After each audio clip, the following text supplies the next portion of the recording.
Hello दोस्तों, आपके अपने YouTube चैनल भर्ती टाइम स्टडी में आप सभी का स्वागत है। और आज हम जो टॉपिक कवर करने वाले हैं उस सब्जेक्ट का नाम है हिंदी। हिंदी का मोस्ट इम्पोर्टेंट टॉपिक समास। समास को आज हम कवर करेंगे और हमारा ये प्रयास आपको अच्छा लगे तो चैनल को सब्सक्राइब करें और अपना कोई सुझाव हो तो वो हमें कमेंट करके बताएं और लाइक करें वीडियो को और वीडियो को अंत तक देखें। इसमें प्रति एक एग्ज़ाम के अंदर, चाहे वो आप स्टेट लेवल का एग्ज़ाम दें या अदर कोई किसी भी तरह का एग्ज़ाम देंगे, और उस पे एग्ज़ाम के अंदर आपका हिंदी टॉपिक दिया हुआ है तो समझ लीजिएगा यहाँ से 2 क्वेश्चन आपको 100% मिलने वाले हैं। और बहुत ही विस्तार के साथ आज हम इस टॉपिक को पढ़ेंगे। एक बार अगर आपने हमारे इस चैनल पर हिंदी को ठीक तरह से पढ़ लिया, एकाग्र होकर के, एकाग्रता के साथ अगर हमारे इस चैनल पर आपने हिंदी को पढ़ा तो आपको अदर किसी भी किताब को उठाने की ज़रूरत नहीं पड़ेगी। आप सिर्फ हमारे इस चैनल के साथ बने रहिए और हम इसी तरह से आने वाला जो कोई भी चैप्टर होगा बहुत ही विस्तार से पढ़ाने वाले हैं, देखेंगे। आज हम पढ़ेंगे अपने YouTube चैनल भर्ती टाइम स्टडी पर। टॉपिक का नाम है समास। समास आज हम पढ़ेंगे। सबसे पहले मैं आपको बता दूं कि जो शब्द संरचना है, इसके अनुसार शब्द संरचना के अनुसार जो शब्द संरचना की इकाइयां हैं वो कितनी होती हैं, ये यहाँ से हम बहुत ही छोटा सा एक लेकिन बहुत मोटा बिंदु आपको बताने जा रहे हैं। कभी कभी क्या होता है कि हमसे बहुत ही छोटी सी बात पूछ ली जाती है और वो हमारे याद नहीं रहती। तो देखते हैं शब्द संरचना की इकाइयां। शब्द संरचना की इकाइयां, यहां से क्वेश्चन पूछा जा चुका है वीडियो के एग्जाम में कि शब्द संरचना की इकाई कितनी होती हैं। तो यहां से हमें पता चलेगा शब्द संरचना की इकाइयां 4 होती हैं। शब्द संरचना की इकाइयां 4 होती हैं। बहुत छोटा लेकिन बहुत मोटा बिंदु है ये एक नंबर हमें बहुत पीछे भी कर सकता है। इन छोटी छोटी बातों को हम नहीं देख सकते, इग्नोर कर देते हैं कि यहाँ से क्वेश्चन नहीं उठेगा, लेकिन एग्जामिनर बहुत आगे हो चुके हैं और वो हमारे माइंड को पढ़ लेते हैं कि ये बच्चे इस चीज़ को छोड़ देते हैं और यहीं से एग्जाम के अंदर क्वेश्चन रखा हुआ मिल जाता है और बाद में हमें पछतावा होता है कि हमने ये छोड़ दिया था और यही क्वेश्चन हमें मिल गया। शब्द संरचना की इकाइयां कितनी? 4 होती हैं। देखते हैं। संधि नंबर 1, 2 समास,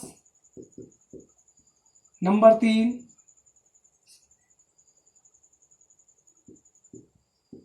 उपसर्ग और प्रत्यय। ये आपको ध्यान रखना है। इनसे क्या करेंगे, इनके संयोग से नया शब्द बनता है। इनके संयोग से नया शब्द बनता है। ये पॉइंट आपको याद रखना। इनके संयोग से नए शब्द बनाए जा सकते हैं। संधि के संयोग से भी नए शब्द बनाए जा सकते हैं, समास के संयोग से भी नए शब्द बनाए जा सकते हैं और उपसर्ग के संयोग से और प्रत्यय के संयोग से भी नए शब्द बनाए जा सकते हैं। मात्र आज हम कवर करने वाले हैं समास। समास कवर करने वाले हैं और इन्हें आगे चल करके हम बहुत अच्छे तरीके से पढ़ेंगे, उपसर्ग, प्रत्यय को और संधि को। लेकिन आज हम कवर कर रहे हैं केवल समास। समास का अर्थ, शाब्दिक अर्थ देखेंगे। शाब्दिक अर्थ,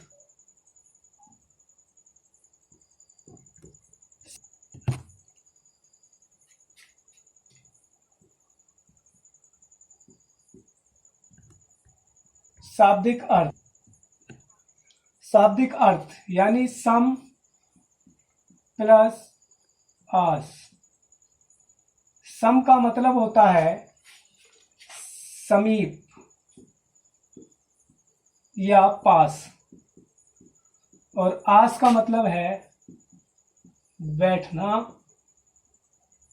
या बैठाना। कभी कभी यहां से क्वेश्चन पूछ लेता है कि समास का शाब्दिक अर्थ क्या होगा। समास का शाब्दिक अर्थ है समीप यानी पास, या बैठना या बैठाना। ये आपको पूछ लिया जाता है। इसके बाद में हम देखते हैं शाब्दिक अर्थ के बाद में देखेंगे हम समास का विलोम। समास शब्द का विलोम,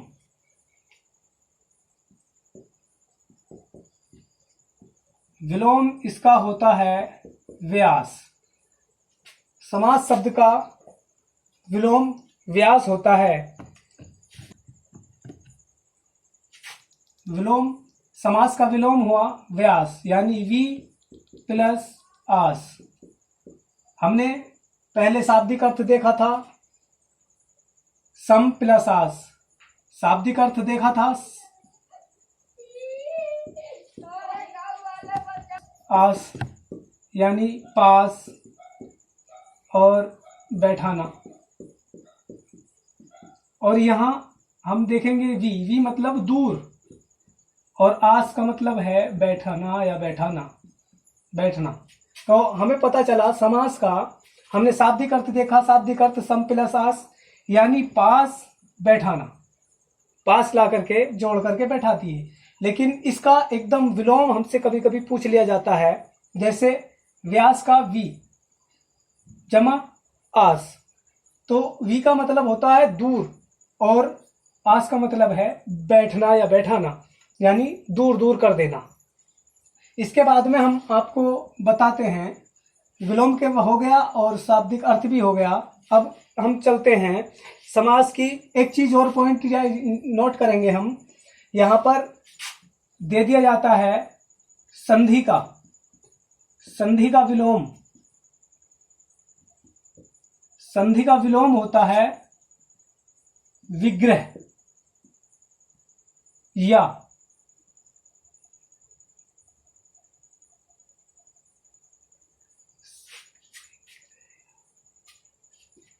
विच्छेद। विग्रह या विच्छेद, यानी यहां पर विच्छेद और विग्रह दोनों ही संधि के विलोम है, लेकिन फर्स्ट प्योरिटी हम केवल विग्रह को ही देंगे। अगर ऑप्शन में विग्रह दिया हुआ है तो विच्छेद को हम इग्नोर कर देंगे, वहां पर सबसे पहले हम केवल विग्रह को ही प्योरिटी देंगे। ये हमारा पहला ऑप्शन होगा, पहले इसको लगाएंगे। ठीक, इसके बाद में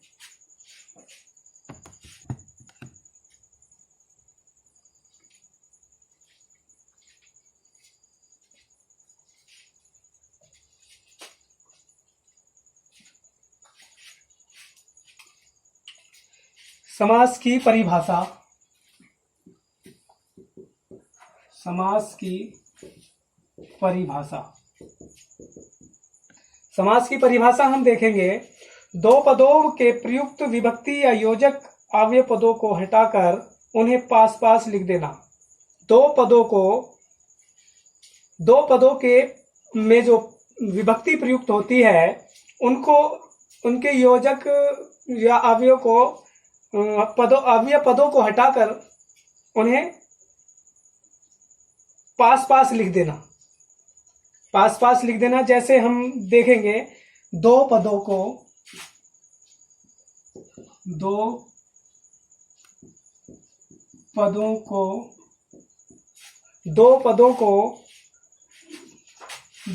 के प्रयुक्त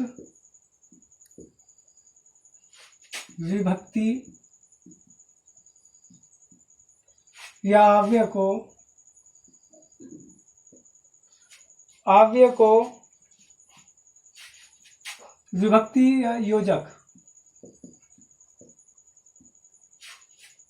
दो पदों में प्रयुक्त विभक्ति योजक या अव्यय पदों को हटाकर या अव्यय पदों को हटाकर उन्हें पास पास कर देना। पास पास करना, उन्हें पास पास करना। जैसे पास पास करना या पास पास करके लिख देना एक ही बात है। जैसे हवन के लिए सामग्री, के लिए है यहाँ पर विभक्ति, तो इसको हम यहां से क्या करेंगे, हटा देंगे। और हटाने के केवल इसको और इन दो शब्दों को लिखेंगे हवन सामग्री। इसी तरह से है रसोई के लिए घर, यहां से इस विग्रह को हटा देंगे। ये रसोई और घर यानी रसोई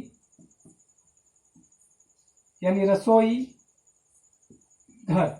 इस तरह से हम समास की परिभाषा देखी। दो पदों में प्रयुक्त विभक्ति, योजक या अव्यय पदों को हटाकर उन्हें पास पास करना या पास पास लिख देना या पास पास करके मिला देना एक ही बात है। जैसे हवन के लिए सामग्री, तो के लिए यहां से हम अगर हटा दें इस तरह से तो क्या बन जाएगा, हवन सामग्री। ये विभक्ति थी। योजक जो जोड़ रहा था इसको हटा दिया, और आगे रसोई के लिए घर यानी रसोई के बीच में जो शब्द विग्रह है, जो ये शब्द है विभक्ति का, इसको हम हटा देंगे यहाँ से। जैसे ये निशान लगा हुआ है इसको हटा देंगे तो ये डायरेक्टली क्या बन जाएगा, रसोई घर बन जाएगा। इसी के साथ एक चीज और हमें याद रखना है, यानी कि समास प्रक्रिया द्वारा बना शब्द समस्त पद कहलाता है। समास प्रक्रिया द्वारा बना पद, समास प्रक्रिया द्वारा बना पद समस्त पद कहलाता है। ये बात आपको याद रखनी है, या इसी को समासिक पद भी कहते हैं। अब आपको देखना है कि समास विग्रह क्या होता है। समास विग्रह, समास विग्रह बहुत ही बारीकी से हमको ये टॉपिक पढ़ना है, और आप देखते रहें। मैं जो बोल रहा हूं आप साथों साथ इसके नोट्स बनाते रहें। एक भी पॉइंट आपको यहाँ गलत नहीं मिलने वाला है। पूरी हमने इसकी कोशिश की है। अब हम पढ़ रहे हैं समास विग्रह। समास विग्रह में पढ़ेंगे समास विग्रह किसे कहते हैं। जैसे लिखेंगे कि समस्त पद में लुप्त विभक्ति, समास विग्रह में समस्त पद में लुप्त विभक्ति, समस्त पद में लुप्त विभक्ति योजक या अव्यय, योजक या अव्यय, समस्त पद में लुप्त विभक्ति योजक अव्यय पदों को, अव्यय पदों को पुनः लिख देना, पुनः लिख देना समास विग्रह कहलाता है। समास विग्रह कहलाता है। समास विग्रह कहलाता है। यह बात आपकी समझ में आ गई होगी। जैसे संधि में कर रहे थे विग्रह, समास में विग्रह बोलते हैं अलग अलग करना, लेकिन विग्रह जोड़कर करना। जैसे के लिए जोड़ दें, हवन के लिए सामग्री हमने एग्जाम्पल लिया था। हवन सामग्री में अगर के लिए जोड़ दें तो वह विग्रह हो जाएगा। हवन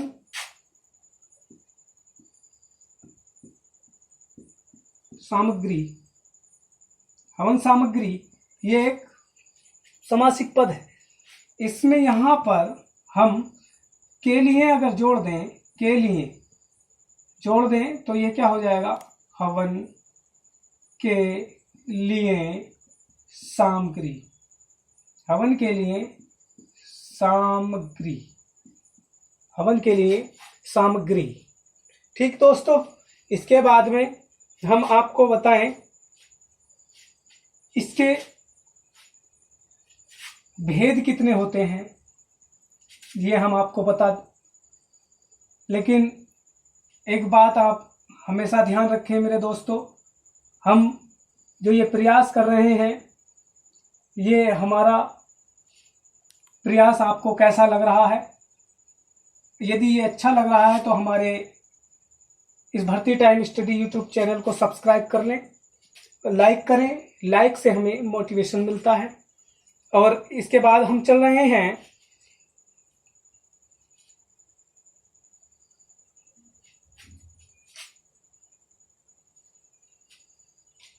समास के प्रकार। इसके दो भेद हैं, दो भेद, विग्रह के दो भेद,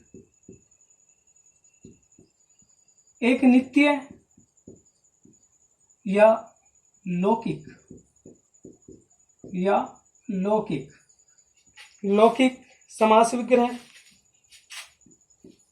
लौकिक समास विग्रह, और दूसरा है अनित्य समास विग्रह।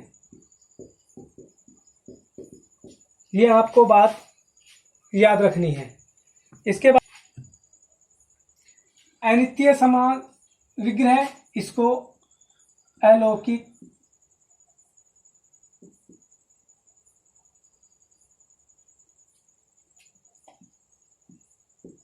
अलौकिक समास विग्रह भी कह सकते हैं, समास विग्रह भी कह सकते हैं।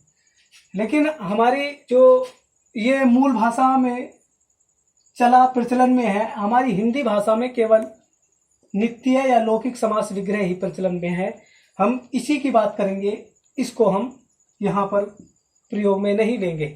ये मैंने आपको बता दिया है, किसी भाई बहन के पास में यदि संस्कृत होगी तो वो इस चीज को समझ भी सकता है कि हाँ, यहाँ पे हमें समास विग्रह के दो भेद बताए हैं।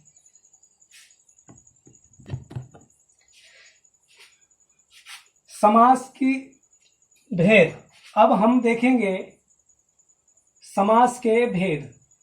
अभी अभी हमने पीछे पढ़ा था समास विग्रह के भेद। मेरे दोस्तों, इस पे आप कंफ्यूज ना होना, क्योंकि हमने वो नित्य और अनित्य जो बताया है वो समास विग्रह के भेद हैं। यहां हम अब देखेंगे समास के भेद, समास के भेद, समास के भेद, समास के 4, 5 और 6 भेद हैं। अब आप कंफ्यूज होंगे कि 4 भी लिखा, 5 भी लिखा और 6 भी लिखा है, ये ऐसा कैसे हो सकता है। हम आपसे पहले ही इस बात के लिए बोल चुके हैं कि आपको यहाँ से, अगर हमारे इस चैनल पर आप लगे हुए हैं और बने हुए हैं लगातार, तो यहाँ से एक भी क्वेश्चन चाहे एग्जामिनर कहीं से भी उठाए, गलत नहीं जा सकता। अब आपको हम ये कंफ्यूजन दूर करेंगे कि आपको कैसे कैसे 4, कैसे 5 और कैसे 6, कभी कभी एग्जामिनर कैसे हमें उल्लू बनाता है, ये हम बात देखेंगे। सबसे पहले पदों की प्रधानता के आधार पर, पदों की प्रधानता के आधार पर समास के भेद। पदों की प्रधानता के आधार पर समास के भेद कितने? 4। कौन कौन से होंगे, ये बात अब आपको पता चलेगी यहां से। सबसे पहले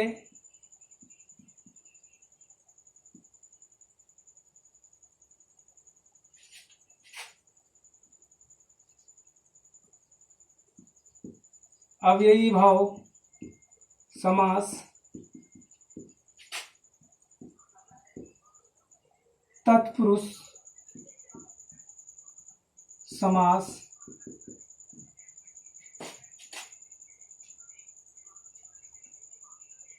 द्विगु समास, द्वंद्व समास, और एक है बहुब्रीहि समास। बहुब्रीहि समास, यहाँ पर आपको देखने को मिल रहा होगा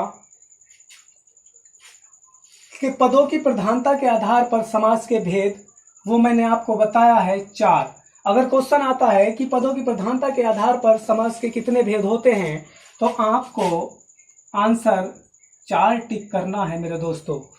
क्या टिक करना है? 4। मैंने बोला पदों की प्रधानता के आधार पर समास के भेद कितने होते हैं? 4 होते हैं। ये बात आपको ध्यान रखना है।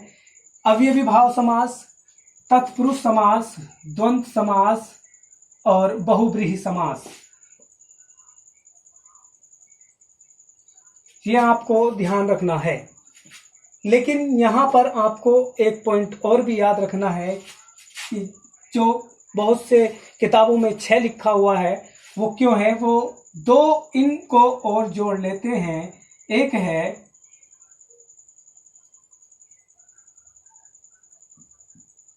कर्मधारय और दूसरा है द्विगु। ये आपको पॉइंट याद रखना है। ये तत्पुरुष के ही एक रूप हैं। ठीक, इसके बाद में हम आपको बताते हैं मूल रूप से में समास के भेद। मूल भाषा में या मूल रूप से समास के भेद कितने होते हैं? पदों की प्रधानता के आधार पर हमने नोट कर लिया, यहां से इसको गायब कर देते हैं। 5 के बारे में हम बताते हैं कि 5 कैसे होते हैं। 5 कैसे होते हैं, ये पॉइंट आप नोट करेंगे। 5 कैसे होते हैं मेरे दोस्तों, हम आपको बताएंगे 5 कैसे होते हैं। नोट करेंगे।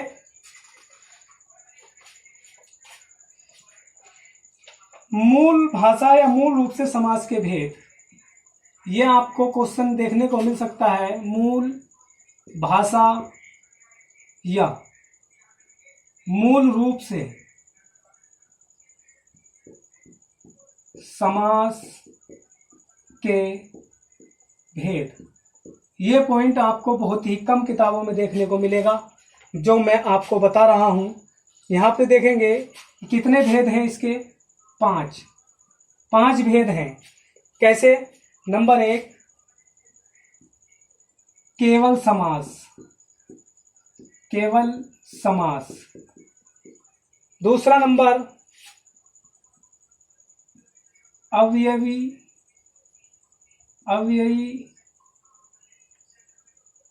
अवयवी भाव समास, अवयवी भाव समास। और एक पॉइंट है इसके बाद तत्पुरुष समास। तीसरा है तत्पुरुष समास, तत्पुरुष समास। 5 भेद हैं इनमें, 1 2 3, यानी केवल समास, दूसरा अविभाव समास, तीसरा है तत्पुरुष समास, चौथा नंबर है द्वंद्व समास, और 5 नंबर पर हम आपको बताएं बहुब्रीहि समास, बहुब्रीहि समास।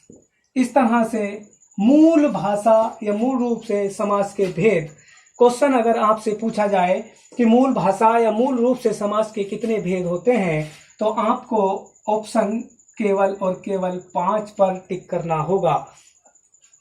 कौन कौन से होंगे ये मेरे दोस्तों? नंबर 1 केवल समास, दूसरा अवयवी भाव समास, तीसरा तत्पुरुष समास, चौथा होगा द्वंद्व समास, और तीसरा होगा बहुब्रीहि समास। इसके बाद में हम आपको बता दें, इसके यहाँ पर फिर से 2 रूप देखने को मिलेंगे। समानाधिकरण, इसको मैं खत्म कर देता हूँ, इरेज करता हूँ। ये पॉइंट आपको समझ में आ गया होगा। तत्पुरुष को देख लेते हैं, और यहीं से हमारे जो समास हैं वो निकल करके आने वाले हैं, जो हम जिनकी बात हम थोड़ी देर में करेंगे 6 समास की। तत्पुरुष इसमें है एक समानाधिकरण, समानाधिकरण तत्पुरुष, और दूसरा है व्याधिकरण, व्याधिकरण तत्पुरुष। ये पॉइंट आपको याद रखना है जब मूल भाषा या मूल रूप से समास के भेद पूछे जाए। समानाधिकरण तत्पुरुष और दूसरा है व्याधिकरण तत्पुरुष। समानाधिकरण में हम अभी देख रहे थे, एक था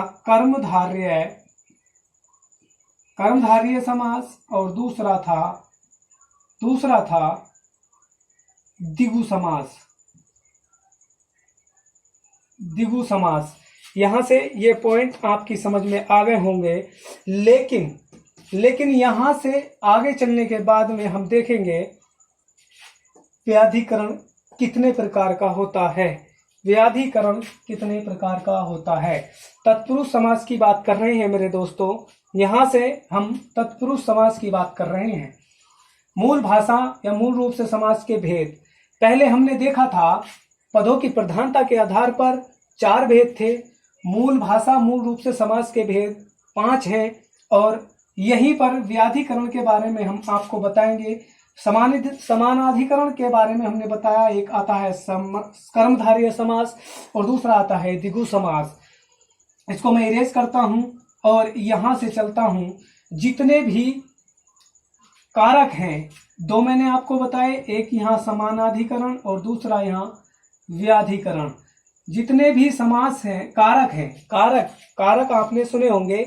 आने वाले कल में हम कारक बहुत अच्छी तरह से पढ़ने वाले हैं। तो उनमें नंबर 1 पर आता है, इसके पहले मैं बता दूं, व्याधिकरण समास तत्पुरुष समास के कितने भेद हैं? 6 भेद हैं। ये 6 भेद नहीं है, बल्कि व्याधिकरण तत्पुरुष जो मूल भाषा के अंदर हैं।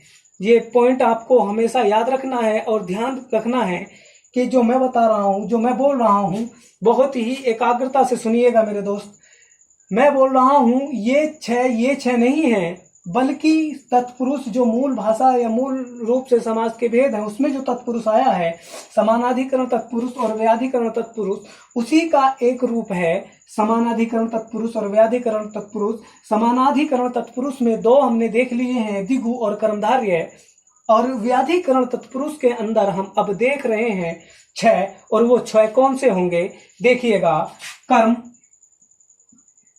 कारक तत्पुरुष समास, कर्म कारक तत्पुरुष समास, कर्ता कारक तत्पुरुष समास, करण कारक तत्पुरुष समास, संप्रदान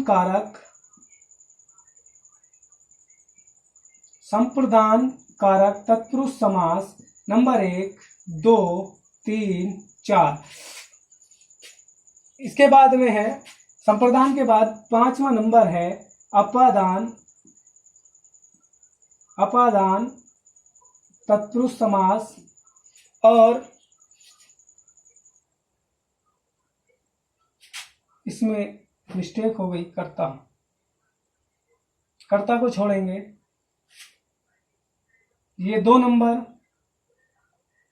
3, 4, 5वां है संबंध कारक तत्पुरुष समास, और एक आता है आपको 6 नंबर पर, मैं यहां नोट कर रहा हूं, अधिकरण कारक तत्पुरुष समास। तो मेरे दोस्तों, मैंने आपको बताया है व्याधिकरण तत्पुरुष के 6 भेद हैं। कर्मधारय कर्म कारक तत्पुरुष समास, करण कारक तत्पुरुष समास, संप्रदान कारक तत्पुरुष समास, अपादान कारक तत्पुरुष समास, संबंध कारक तत्पुरुष समास और अधिकरण कारक तत्पुरुष समास। इसके बाद मैं आपको बताऊं मूल भाषा के बाद सबसे पहले हमने देख लिया है पदों की प्रधानता, फिर देखा मूल भाषा या मूल रूप से समास के भेद। अब देखते हैं यहां से 5 नंबर भी गायब कर दीजिए मेरे दोस्त, और यहां पर देखेंगे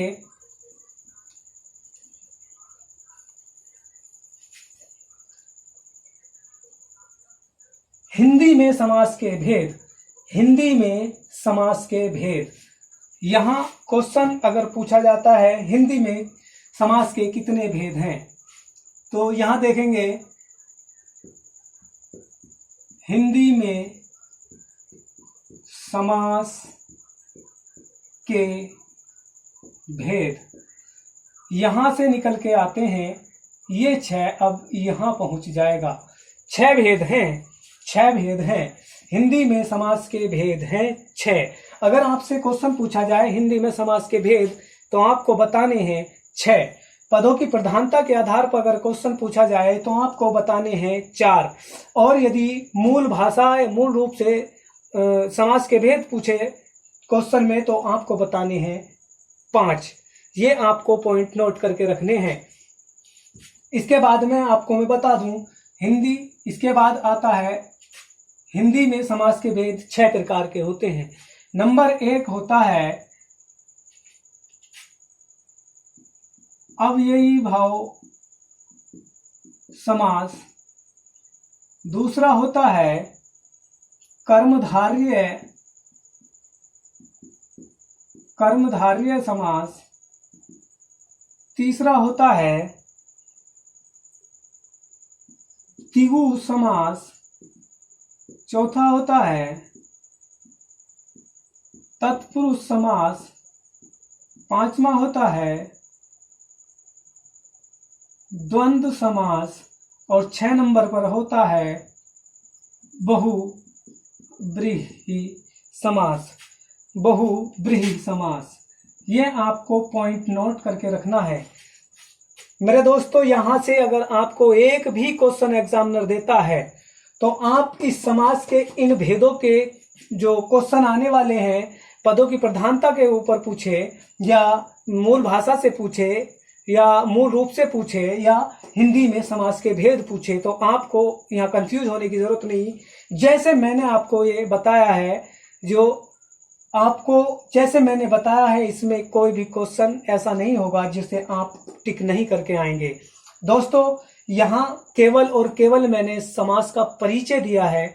अभी समास का जो मूल भाव है और मूल जो जहां से क्वेश्चन अधिकतर देखने में मिलते हैं वो होंगे यहां से लेकर यहां तक, यानी इन 6 समासों में कैसे कैसे हम भेद करने वाले हैं और कैसे कैसे हम इनको समझने वाले हैं।